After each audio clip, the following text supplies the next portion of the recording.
Let's talk to Isabel and let's see how far along we are on the island rating process here. Last time I checked, it was 2. There's probably so...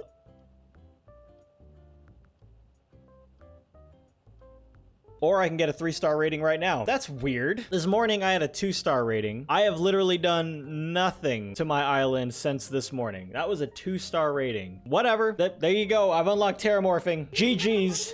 Good game. Game over. We're done. Hey YouTube, Ryan here, and in this video I wanted to show you guys what I did to go from a 1-star rated island to a 3-star rated island in less than 1 day. So the clips you're seeing were actually taken directly from my live stream. I wasn't expecting to get a 3-star rating during the stream. I was actually expecting to get close to it and then record the actual 3-star rating off stream and then show you guys what I did. Obviously that didn't happen, but I'm just gonna show clips of me cleaning up my island and use that to show you guys kind of like in reverse order what I did. So when you're trying to get your 3-star island rating, if you talk to Isabel, she'll actually tell you what she thinks you should work on next in order to get your rating up. The most important thing she tends to say the most is that you should do your best to increase the population of your island. And as of when I got my 3-star rating, I had about 7 residents, not including myself, maybe 8 other residents. So that's one thing that you need to take care of and definitely takes the longest if you're not time skipping or time traveling. One of the other things she'll tell you is that it's important to have a variety of furniture spread out on the island. What I did was I actually just took all the furniture in my storage that I wasn't currently using in my house or just as decor and just scattered them in plots randomly around the island. You can see me just cleaning up various parts of my island with random furniture just strewn about everywhere. Another thing she'll say is that the island is plentiful in resources and you should have a bunch of stuff out there that you have made yourself. So what I did was I made a bunch of log stakes and just started throwing them on the island too. It should be noted though, I'm not sure if variety is important. Obviously not really, since I just made one thing and put a bunch of it down. So I would say, unless proven otherwise, just find the thing in your recipe book that uses the least amount of resources and just make a ton of it. She actually mentions fences as being important as well. I'm pretty sure I read somewhere that the number of fences you should have out on your island for a 3-star rating is about 50. I didn't count when I put all my fencing down, but I think it was pretty close to that, maybe a little bit less actually. And I think the last thing she mentions is that the Nook stop has tons of great items and recipes for you to use to decorate your island. Again, I'm not sure if variety mattered here, but I just bought the cheapest DIY recipe that used the least amount of resources, made a ton of it, and just put them out on the island somewhere. So if you're able to check all the boxes, you should be able to go from a 1-star island to a 3-star island in less than 24 hours. You know, before I actually started trying to get a 3-star rating, I barely decorated my island at all. There was just like some miscellaneous knickknacks thrown around my house, but otherwise it was nowhere near good enough to even get like a 2-star rating. But once I actually started trying, it took me less than a day to get terraforming unlocked. So some side notes here before I end the video. Again, I don't know if variety matters. I was able to get away with just making 20 to 30 of one particular thing and then throwing them on the island. I also don't know if location matters really. You kind of saw in the video that I had a ton of stuff laying around in one part of the island and then a ton of stuff laying around in the other part of the island. So I don't know, but I did it just as a precaution. Wouldn't be the worst precaution to take, I suppose. Honestly, the most important one out of this whole thing, and the one that's going to take the longest, as I mentioned earlier, is getting your resident count up. Like I said, I had about 7, maybe 8 when I finished.